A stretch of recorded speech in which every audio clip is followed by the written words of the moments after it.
Efectivamente, como decíamos, estamos estudiando el libro de Deuteronomio en el Antiguo Testamento y considerábamos el primer discurso de Moisés al pueblo de Israel en las riberas del río Jordán, el cual se encuentra en el capítulo 1 desde el texto 6 hasta el capítulo 4, el texto 43. Allí está clasificado el primer discurso de tres discursos que nos relata el libro de Deuteronomio.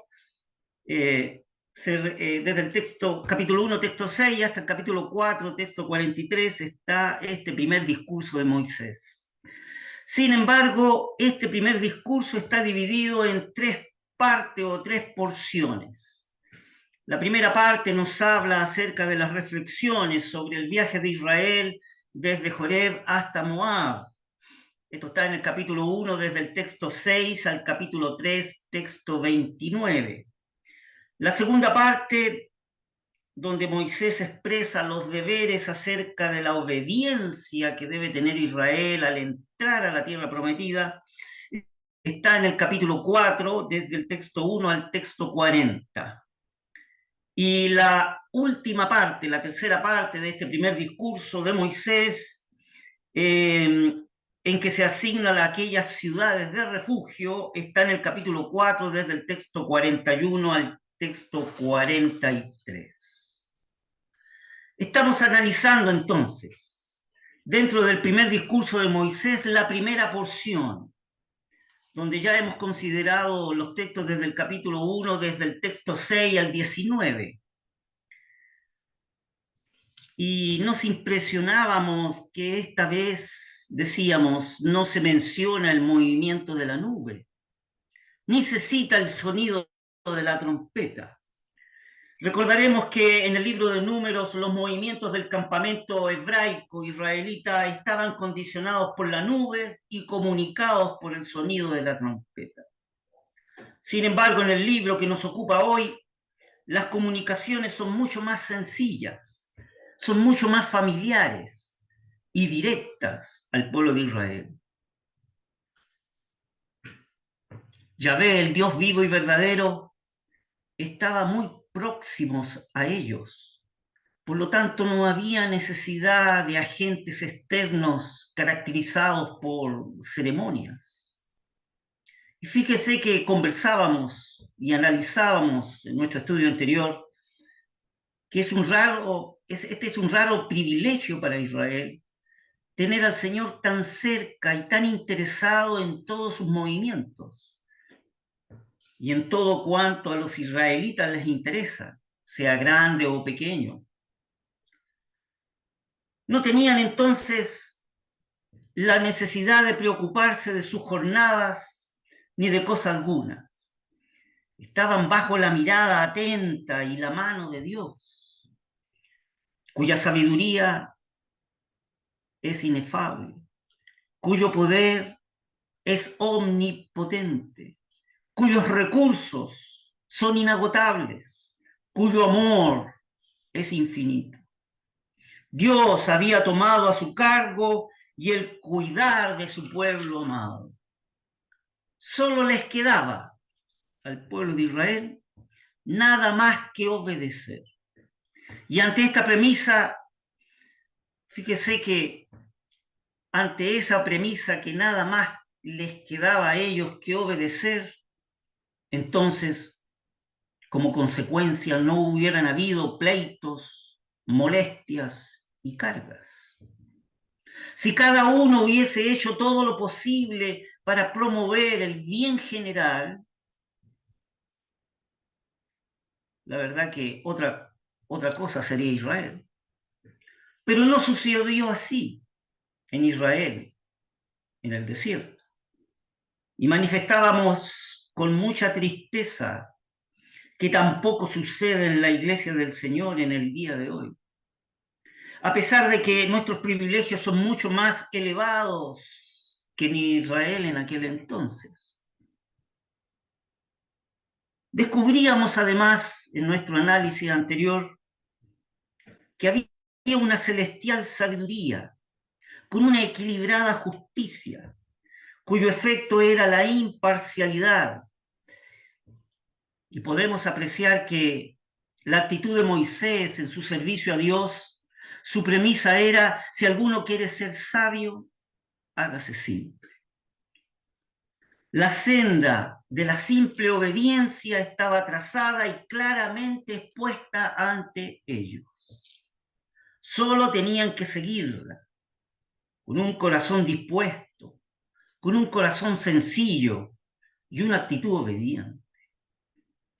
Todo, todo dejarlo en las manos del Señor y andar con un propósito firme en la bendita senda de esa premisa, la obediencia. Qué lección, apreciados hermanos, qué lección para nosotros nos deja esta porción del texto inspirado, el cual estamos considerando en esta noche.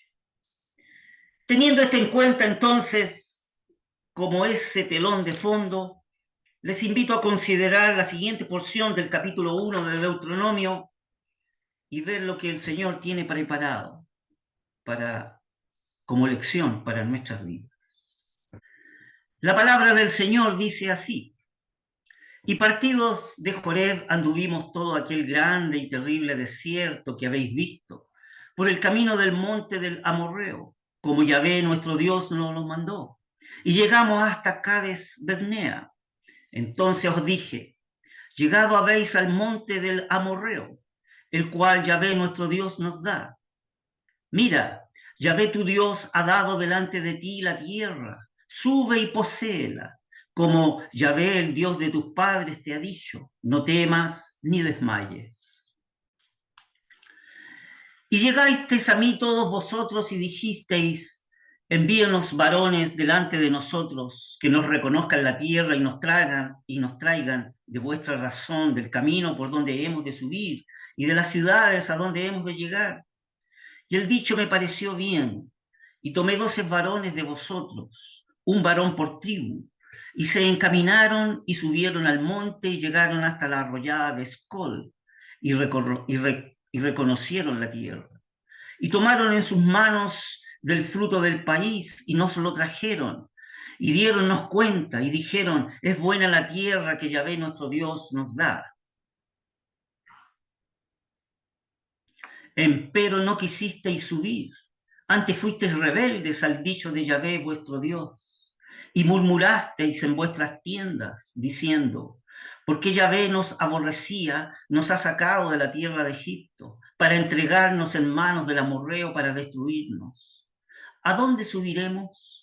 Nuestros hermanos han hecho desfallecer nuestro corazón, diciendo: este pueblo es mayor y más alto que nosotros, las ciudades grandes y muradas hasta el cielo, y también vimos allí hijos de gigantes. Entonces os dije: no temáis, ni tengáis miedo de ellos. Yahvé vuestro Dios, el cual va delante de vosotros, él peleará por vosotros, conforme a todas las cosas que hizo por vosotros en Egipto delante de vuestros ojos. Y en el desierto has visto que Yahvé tu Dios te ha traído, como trae el hombre a su hijo, por todo el camino que habéis andado hasta que habéis venido a este lugar. Y aún con esto no creísteis en Yahvé vuestro Dios, el cual iba delante de vosotros por el camino para reconoceros el lugar donde habíais de asentar el campo, con fuego de noche para mostraros el camino por donde anduvieseis, y con nube de día. Y oyó Yahvé la voz de vuestras palabras, y enojóse, y juró diciendo: no verá hombre alguno de estos, de esta mala generación, la buena tierra que juré había de dar a vuestros padres, excepto Caleb, hijo de Jefone. Él la verá, y a él le daré la tierra que pisó, y a sus hijos, porque cumplió en pos de Yahvé. Y también contra mí se hirió Yahvé por vosotros, diciendo: tampoco tú entrarás allá. Josué, hijo de Nun, que está delante de ti, él entrará allá. Anímale, porque él le hará heredar a Israel. Y nuestros chiquitos, de los cuales dijiste serán por presa, y vuestros hijos que no saben hoy bueno ni malo, ellos entrarán allá. Y a ellos le daré, y a ellos la heredarán. y vosotros volveos y partíos al desierto camino del mar Bermejo. Entonces respondisteis y me dijiste, pecado hemos contra Yahvé. Nosotros subiremos y pelearemos conforme a todo lo que Yahvé nuestro Dios nos ha mandado. Y os armasteis cada uno de sus armas de guerra, y os apercibisteis para subir al monte. Y Yahvé me dijo, diles, no subáis ni peleéis, porque no estoy entre vosotros, porque no seáis heridos delante de vuestros enemigos. Y os hablé y no disteis oído. Antes fuisteis rebeldes al dicho de Yahvé, y persistiendo con altivez, subisteis al monte. Y salió el amorreo que habitaba en el monte, y a vuestro encuentro, y os persiguieron como hacen las avispas, y os derrotaron en Seir, persiguiéndoos hasta Jorma. Y volvisteis y llorasteis delante de Yahvé, pero Yahvé no escuchó vuestra voz ni os prestó oído. Y estuvisteis en Cades por muchos días, como en los días que habéis estado. Que el Señor bendiga su palabra. La verdad que es impresionante el texto que hemos leído, que relata, la verdad, toda la verdadera historia y la condición moral y espiritual del pueblo de Israel. Fíjese que en los tres primeros textos está la garantía de lo que Dios establecía. Volvamos a leer los tres primeros textos de nuestra porción para darnos cuenta que allí estaba la garantía que Dios daba al pueblo de Israel. ¿Qué dice? Y partido de Joreb anduvimos todo el grande y terrible desierto que habíais visto por el camino del amorreo, como Yahvé nuestro Dios nos lo mandó, y llegamos hasta Cades Bernea. Entonces os dije, el que habla es Moisés, llegado habéis al monte del amorreo, el cual Yahvé nuestro Dios nos da. Mira, Yahvé tu Dios ha dado delante de ti la tierra, sube y poséela, como Yahvé el Dios de tus padres te ha dicho, no temáis ni desmayéis. Aquí estaba en esta porción de la escritura, entonces, aquí está la garantía para poder entrar y tomar inmediatamente posesión de la tierra prometida. El Señor los había dado la tierra y la había puesto ante sus ojos. Era suya por el libre don del Señor, por el libre don de Él, el don de su gracia soberana, conforme al pacto que había hecho con sus padres.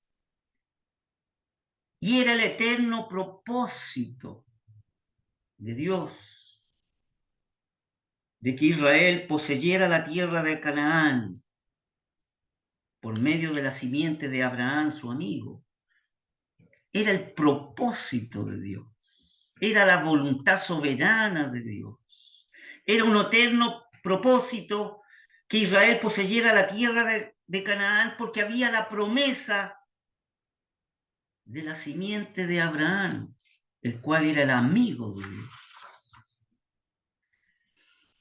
La verdad que esto debió haber bastado para tranquilizar completamente los ánimos en Israel. No solo en cuanto a las condiciones de aquella tierra, sino también en cuanto a la entrada de la posesión, a la posesión de la tierra. En otras palabras, no se necesitaban espías. Y aquí hay un punto tremendamente importante. Fíjese, apreciados hermanos, que la fe nunca necesita espiar lo que Dios ha dado según sus promesas. La fe manifiesta que lo que Dios ha dado es de valor y que Él es poderoso para otorgar lo que Él ha prometido.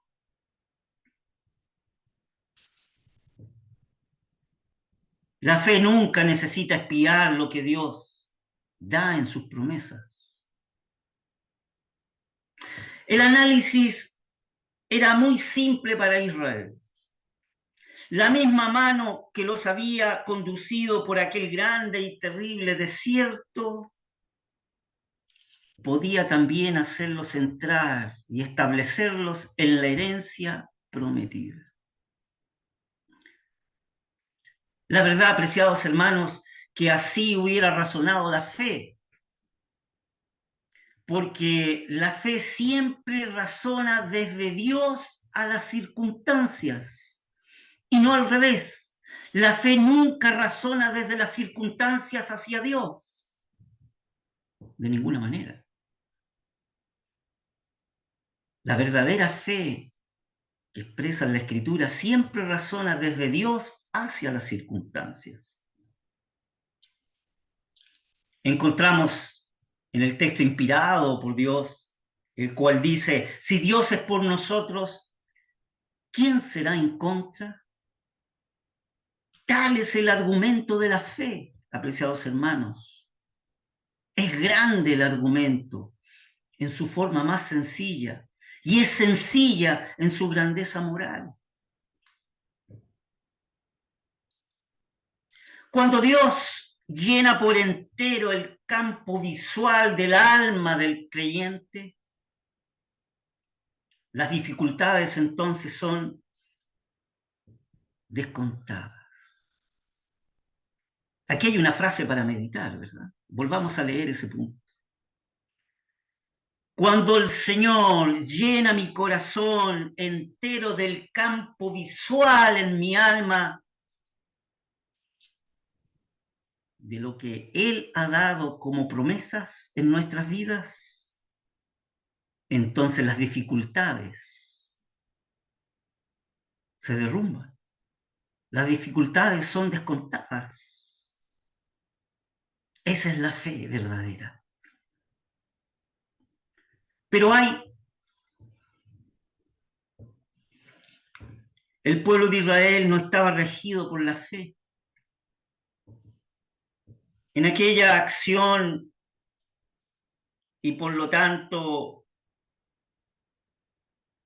recurrieron a espías. No creyeron en Dios. No creyeron en sus promesas. Así que mandaron espías a ver si la tierra era como se les había prometido. De ello les hace memoria Moisés. Y Moisés les hace memoria a Israel ahí en las riberas del río Jordán, con un lenguaje claro, sencillo, pero sumamente fiel.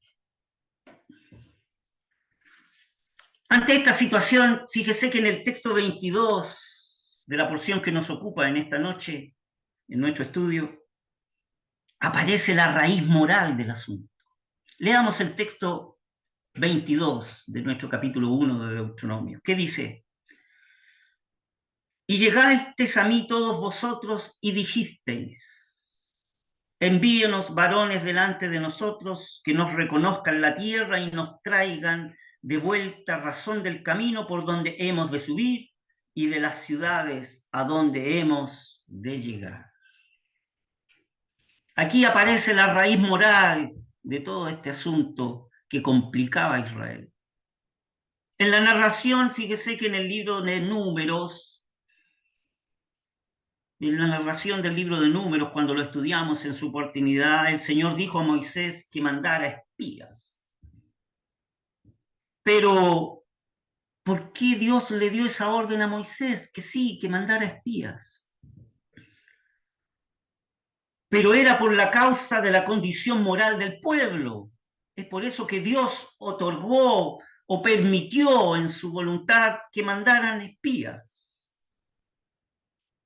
Entonces encontramos que en el libro de Números se nos da la historia pública de este hecho. Pero aquí en Deuteronomio se nos revela el origen secreto, la situación moral del porqué de la misión de los espías. Esa es la diferencia entre las dos historias. No es una mera repetición, entonces, el libro de Deuteronomio, de ninguna manera. En el libro de Números encontramos que la misión de los espías es la historia pública de lo que sucedió. Pero en el libro de Deuteronomio se revela la actitud moral y el por qué, el secreto del por qué se enviaron esos espías. Observamos entonces que la culpa no consiste en el hecho de mandar espías, cuando les fue dicho, sino en el deseo de su corazón en mandar espías a toda costa. Ese deseo era el fruto de la incredulidad del pueblo de Israel. Y el orden de mandar espías fue motivada por esa incredulidad. Eso es lo que nos revela el libro de Deuteronomio. El Señor vio el estado moral de las cosas y dio un mandato en conformidad con aquel estado moral con que estaba Israel. Y el estado moral de Israel era no con esa fe sencilla, no con esa visión celestial de ser guiados por Yahvé, el Dios vivo y verdadero. Fíjese que para que nos quede claro este punto, hay un vivo ejemplo en las Escrituras en el libro de Samuel. Les invito a considerar el libro de Samuel. Primera Samuel, el capítulo 8. Vamos a escudriñar un poco las Escrituras aquí. Primera Samuel, capítulo 8, hay un vivo ejemplo de esta situación. Y leeremos desde el texto 5 al texto 9. En el contexto, Samuel ya había envejecido y puso sus hijos por jueces de Israel. Pero sucedió que estos hijos de Samuel no anduvieron por el camino de su padre. Es decir, ellos hacían cohecho, tenían avaricia y pervertían el derecho real al juzgar al pueblo de Israel. Entonces se juntaron todos los ancianos israelitas y vinieron a Samuel ahí en la localidad de Rama y le dijeron lo siguiente. Y aquí está el texto 5 al 9. ¿Qué le dijeron los ancianos a Samuel? Y dijéronle, he aquí tú has envejecido y tus hijos no van por tus caminos. Por tanto, constitúyenos ahora un rey que nos juzgue, como toda la gente. Y descontentó a Samuel esta palabra que dijeron, danos rey que nos juzgue. Y Samuel oró a Yahvé. Y dijo Yahvé a Samuel, oye la voz del pueblo en todo lo que te dijeren, porque no te han desechado a ti, sino a mí me han desechado para que no reine sobre ellos. Conforme a todas las obras que han hecho desde el día que los saqué de Egipto hasta hoy, que me han dejado y han servido a dioses ajenos, así hacen también contigo.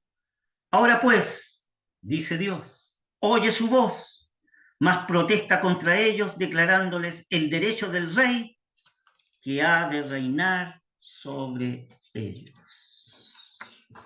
Aquí hay un vivo ejemplo. El Señor vio el corazón del pueblo inclinado a querer tener un rey como la gente, es decir, como las naciones que estaban alrededor. Pero el Señor dijo, dales un rey porque no te han dejado a ti, me han dejado a mí. Y encargó a Samuel que les diera un rey. Así que con esto vemos que el simple hecho de acceder a un deseo no prueba de modo alguno que aquel deseo esté de acuerdo con la voluntad de Dios, con los pensamientos de Dios o con las directivas de Dios. Israel no debió haber pedido un rey. ¿No era suficiente Yahvé, el Dios vivo y verdadero? ¿No era él su rey? ¿Por qué entonces buscar un brazo de apoyo en la carne humana? Es decir, pedir un rey humano que los gobernara. ¿Y qué sucedió ante este ejemplo? Cuando ya tuvieron un rey según el deseo de su corazón, ¿qué hizo ese rey por ellos? Todo el pueblo iba tras este rey temblando. Eso fue lo que sucedió. Y así como la designación de un rey, vemos también que la misión de los espías, el pedir a Israel espías para enviar a la tierra prometida, fue un completo fracaso. Esa misión fue un fracaso. Esa empresa no fructificó. Y no podía ser de otro modo, ya que esa situación era el fruto de la incredulidad. Cierto que Dios les dio espías, y Moisés con su gracia conmovedora les dice en el texto 23 de nuestro capítulo 1, considerémoslos. Y el dicho me pareció bien, dijo Moisés, y tomé 12 varones de vosotros, un varón por tribu, un varón por tribu.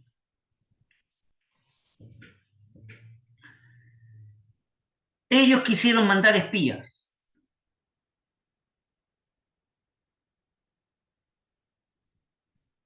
El pobre corazón humano desea cualquier cosa que no sea la simple dependencia del Dios vivo y verdadero. Si Israel hubiese confiado en el Señor en vez de mandar espías, fíjese que hubiese podido relatarnos una historia muy diferente con respecto a la posesión, el cruce del Jordán y la posesión de la tierra prometida.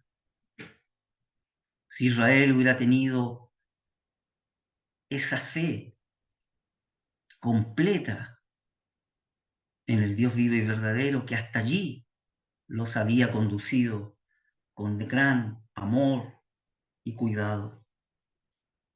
Pero quisieron mandar espías y aquel negocio sufrió un humillante fracaso.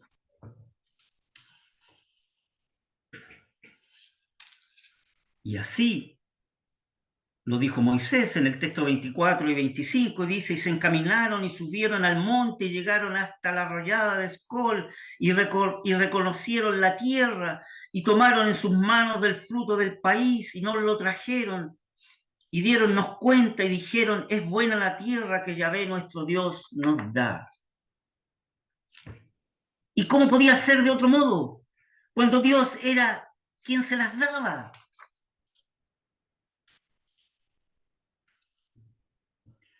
Fíjese que respecto a la misión de los espías notamos el modo con que Moisés hace referencia a ella. Aquí en el libro de Deuteronomios, Moisés se limita a aquella parte de su testimonio que está de acuerdo con la verdad. Es decir, pasa por alto lo de los 10 espías incrédulos que hablaron mal acerca de la condición con que tenían que tomar la tierra prometida.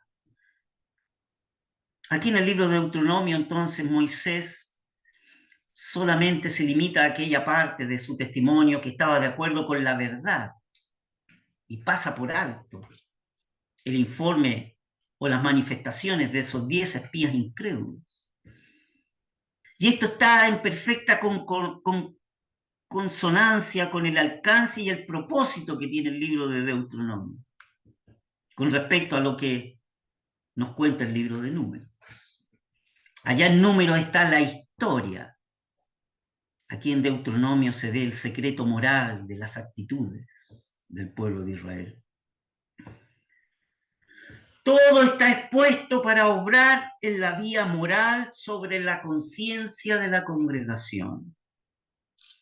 Les recuerda Moisés que ellos mismos fueron los que propusieron la expedición de los espías.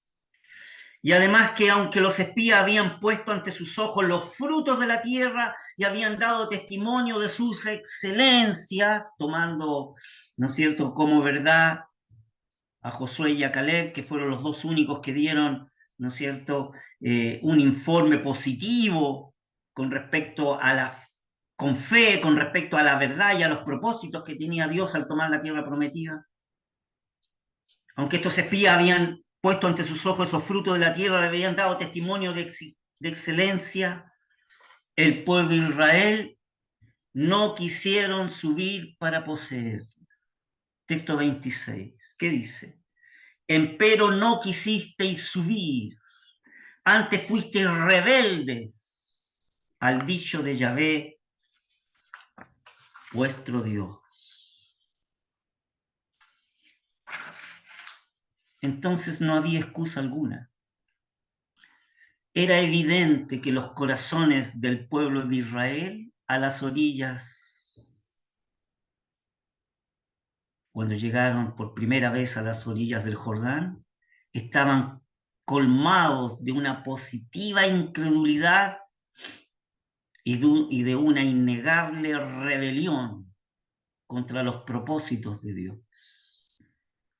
Y la misión de los espías puso de manifiesto el secreto que había en sus corazones.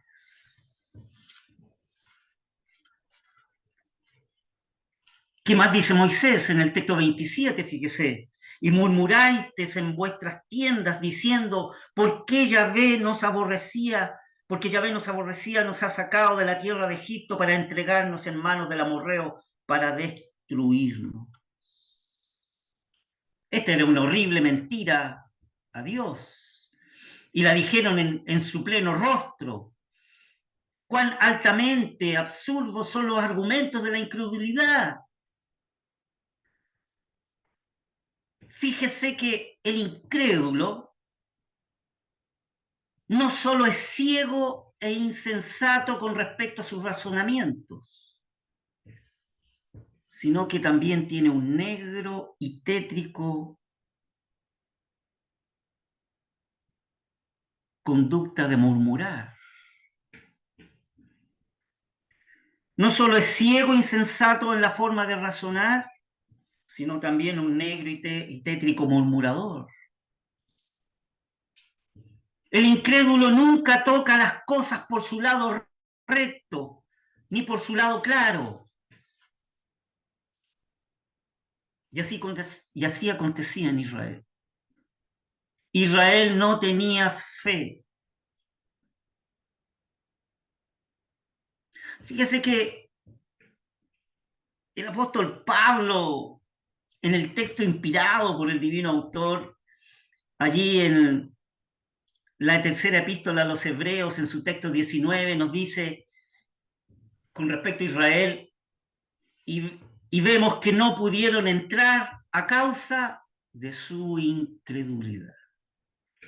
Efectivamente, Israel no pudo entrar en las promesas que Dios daba a causa de su incredulidad. Pero digamos, fíjese, las palabras de Moisés que son altamente conmovedoras. Fíjese que la lectura de sus palabras nos hace bien, hace un bien inmenso a nuestros corazones. Texto 29, que dice: entonces os dije, no temáis, ni tengáis miedo de ellos. ¡Qué fuerza moral! ¡Qué dulzura más conmovedora en esos recuerdos! Vemos aquí entonces, nuevamente lo digo, que las páginas de Deuteronomio no es una estéril repetición de los hechos ocurridos en el libro de Números o en los comentarios anteriores, sino que es un comentario poderosísimo de esos hechos porque revela la actitud moral con que el pueblo de Israel andaba frente a Dios. Fíjese, apreciados hermanos, que la fe sencilla en el Señor, la fe que nosotros ponemos sencilla en el Señor, no fluctúa ni titubea. ¿Tienes dificultades? ¿Tienes aflicciones? ¿Tienes necesidades en tu vida? Sean notorias nuestras peticiones, dice la Escritura, con nuestros ruegos y hacimientos de gracia. La fe no fluctúa ni titubea, pero la incredulidad siempre está fluctuante, vacilante. Y es por eso que la incredulidad nunca, nunca verá la gloria de Dios. ¿Cuál es el secreto entonces de la deplorable indiferencia y esterilidad que se observa en el vasto campo de la profesión cristiana en el día de hoy? ¿Cuál es el secreto de esa situación? ¿Cuál es el secreto moral de por qué la iglesia de Dios a veces se ve tan deplorable, indiferente y estéril en el vasto campo del cristianismo? ¿A qué se debe nuestra pobreza espiritual, nuestra falta de ánimo y a veces nuestro raquítico crecimiento? Fíjese que el apóstol Pablo lo manifiesta. Segunda Tesalonicenses, capítulo 3, en su texto, capítulo 1, en su texto 3, perdón. Dice así: sin cesar acordándonos delante del Dios y Padre nuestro de la obra de vuestra fe y del trabajo de amor y de la tolerancia, de la esperanza del Señor nuestro Jesucristo. Así será siempre. El apóstol manifiesta a sus queridos hermanos en Tesalónica, el cual él siempre da gracias a Dios por ellos, como es digno. Debemos siempre dar gracias a Dios de vosotros, hermanos, como es digno, por cuanto vuestra fe va creciendo y en la caridad de cada uno de todos vosotros abunda entre vosotros. La fe crece y a medida que crece, el amor abunda entre vosotros. Y así será siempre. La fe nos pone en contacto directo con la fuente de amor de Dios mismo. Es ahí un secreto de la necesidad que el pueblo de Dios en el día de hoy crezca. El gozo del apóstol era ver a sus hermanos de Tesalónica con una fe creciente y un amor abundante de aquellos que se reunían en el nombre del Señor Jesús en la ciudad de Tesalónica. Un amor abundante en medio del pueblo. Vamos a ver ahora los últimos textos de nuestro capítulo 1, los cuales encontramos una sólida instrucción. Leemos en el texto 37, fíjese lo siguiente. Y también contra mí se hirió Yahvé por vosotros, diciendo, tampoco tú entrarás allá. Por causa de Israel, Moisés perdió la paciencia o la compostura, ¿verdad? Y bueno, Moisés reclama diciendo, Y también contra mí se hirió Yahvé, no solo contra el pueblo de Israel, sino contra Moisés, por vosotros, diciendo, tampoco tú entrarás allá, o sea, tampoco Moisés entrará a la tierra prometida. Aquí podemos observar que los actos del divino gobierno de Dios desplegados de la manera más solemne y conmovedora. Moisés se refiere de un modo patético, triste, al hecho de su expulsión de la tierra de Canaán. Fijémonos en sus palabras, por causa de vosotros. Era muy necesario recordar a la congregación que era por causa de ellos que Moisés, el amado y honrado siervo del Señor, le fue prohibido cruzar el Jordán y asentar pie en la tierra prometida. Pero la gracia de Dios llevó a Moisés a la cumbre del Pisga y le mostró la tierra de promisión. Pero el gobierno de Dios, en su economía, le prohibió austera y absolutamente la entrada a la tierra prometida. Aquí hay una gran lección para nosotros, apreciados hermanos. Y es muy conveniente para todos nosotros considerar minuciosamente en la presencia de Dios esta gran verdad. Podemos estar seguros que cuanto más penetramos en el conocimiento de la gracia, tanto más sentiremos la solemnidad del gobierno de Dios en nuestras vidas. En estas últimas líneas de nuestro capítulo que nos ocupa, podemos ver que el pueblo de Israel en ningún modo estaba preparado para someterse a la mano gubernamental de Dios. Eran incrédulos, eran rebeldes y no tenían fe.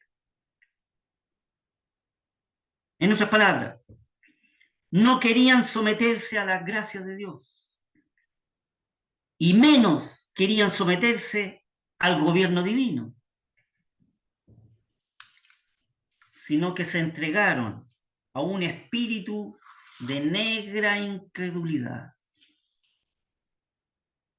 En vano Josué y Caleb hicieron llegar a sus oídos las más alentadoras palabras acerca de la tierra prometida. En vano ponían ante sus ojos el rico fruto de aquella buena tierra. En vano Moisés los invitó con las más conmovedoras palabras, ¿verdad? Diciéndoles, no temáis ni tengáis miedos de ellos, de los que habitaban en esa tierra. Israel no quiso subir cuando se les mandó a subir. Y qué tristeza. ¿Qué otro resultado se podía esperar ante esta actitud?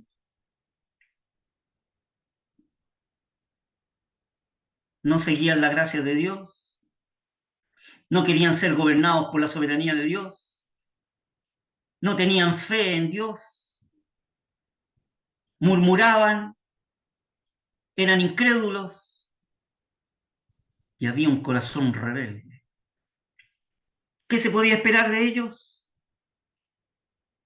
¿Qué otro resultado podía esperarse? Si ellos no querían por simple fe subir a la tierra, no les quedaba otra cosa que devolverse al desierto. Y allí estuvieron en el desierto 40 años. Dentro de las escrituras se dice que el número 40 es un número de prueba, ¿verdad? 40 días estuvo Moisés en el desierto de Parán. 40 años estuvo Israel en el desierto. Bueno, fíjese que en el texto 41 del capítulo que hemos leído en esta noche, dice, Moisés hablando a Israel, entonces respondiste y me dijiste, pecado hemos contra Yahvé. Nosotros subiremos y pelearemos conforme a todo lo que Yahvé, nuestro Dios, nos ha mandado.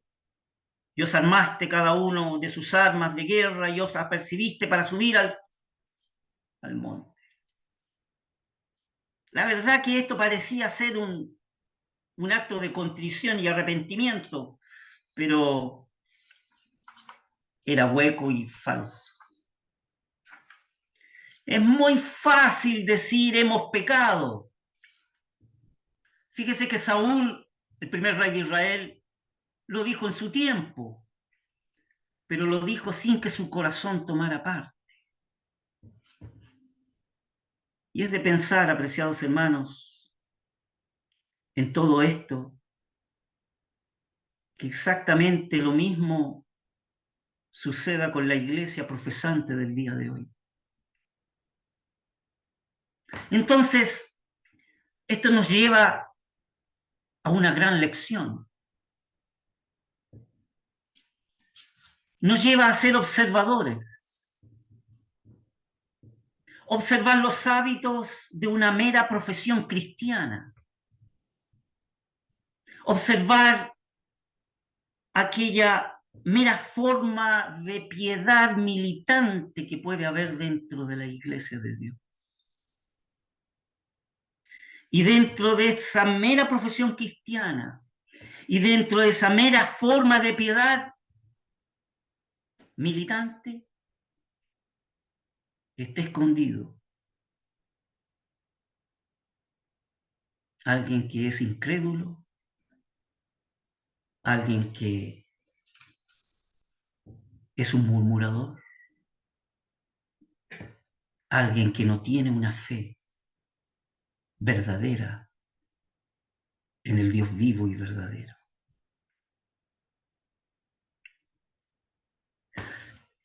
Pero déjeme decirles, apreciados hermanos, que bendito sea el nombre del Señor, el que puede salir a nuestro encuentro en las mismas profundidades de nuestra debilidad y de nuestro fracaso, con tal que haya una confesión cordial y verdadera